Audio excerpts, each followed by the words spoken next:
Skepticism surrounds a report of releasing Jonathan Pollard to prolong peace talks. Fire is exchanged as IDF intercepts suspected Gaza smuggling boats. Clashes break out in Egypt following this week's unprecedented mass death sentencing. And Rambam Hospital drills moving patients into largest underground shelter.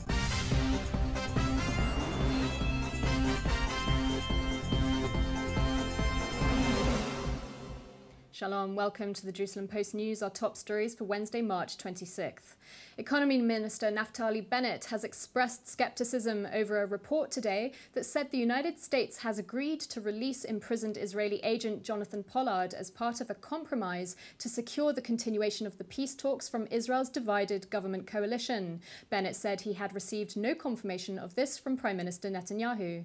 Army Radio reported earlier today that in exchange for America's release of Pollard, Israel would allegedly release another 26 Palestinian prisoners, including some 20 Arab Israelis. Palestinian Authority President Mahmoud Abbas would also reportedly be obligated to uphold the talks through to the end of this year.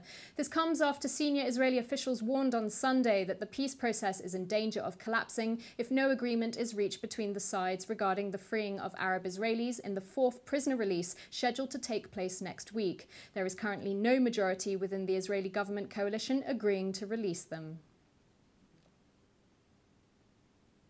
Israel Navy forces fired on two alleged smuggling boats off the Gaza coast overnight on Tuesday. The IDF says they suspected the vessels were heading out from the Strip to Egypt. When the boats returned to Gaza, the Navy fired upon them. The IDF says this action is part of ongoing operational activities to prevent smuggling into the Hamas-controlled territory. Palestinian reports cited 4 were wounded from the Israeli fire. As the Navy was escorting the boats back to the Gaza shore, gunmen on the coast opened fire on the Israeli forces. No injuries were reported on the Israeli side. Now in Egypt, and indeed Egypt and the world are facing something unprecedented in the history of human rights after an Egyptian court sentenced 529 Muslim Brotherhood supporters to death without a proper hearing on Monday, with another 682 members put on trial on Tuesday. Monday's verdict has been strongly condemned by foreign governments, international bodies and rights groups.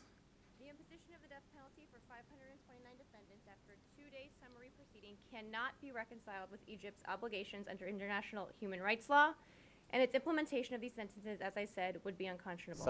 Such a sentencing en masse of people to the death penalty is really appalling. I mean, you can't possibly have a fair trial in 2 days of one person, let alone 529.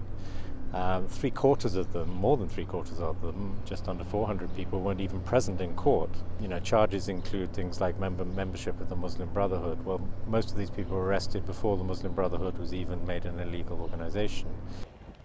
Defense lawyers boycotted Tuesday's court session after complaining of irregularities, while reporters were barred from the session.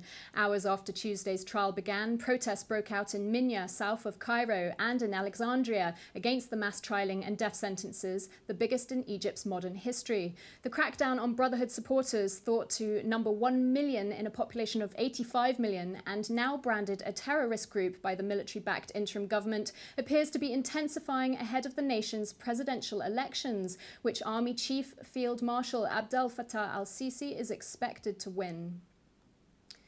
Yesterday we went to Haifa to check out what is claimed to be the largest underground hospital shelter in the world, where medical staff were practicing a rather unusual and ambitious emergency drill. We're 3 levels under the Rambam Hospital in Haifa, where there's a special drill taking place to simulate what it would be like in bringing several hundred patients downstairs inside a car park, which is normally a regular car park during peacetime, which will then be transformed into a hospital during a time of war.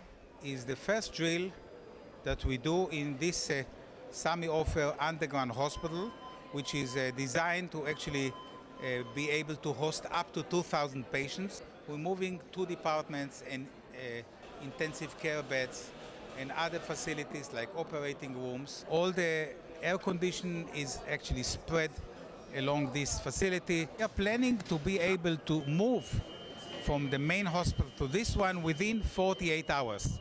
But a full capacity will require up to 72 hours to actually establish all the systems here for treating our patients. The parking lot turning into an underground hospital was actually adopted from Singapore. They have it already before us on a much smaller scale. But this concept at such a scale of 2,000 beds doesn't exist anywhere in the world. We have all equipment needed to do full-scale intensive care, including ventilators, monitors, pumps, and all other machinery, dialysis equipment, of course computers, everything necessary to do our regular task of intensive care.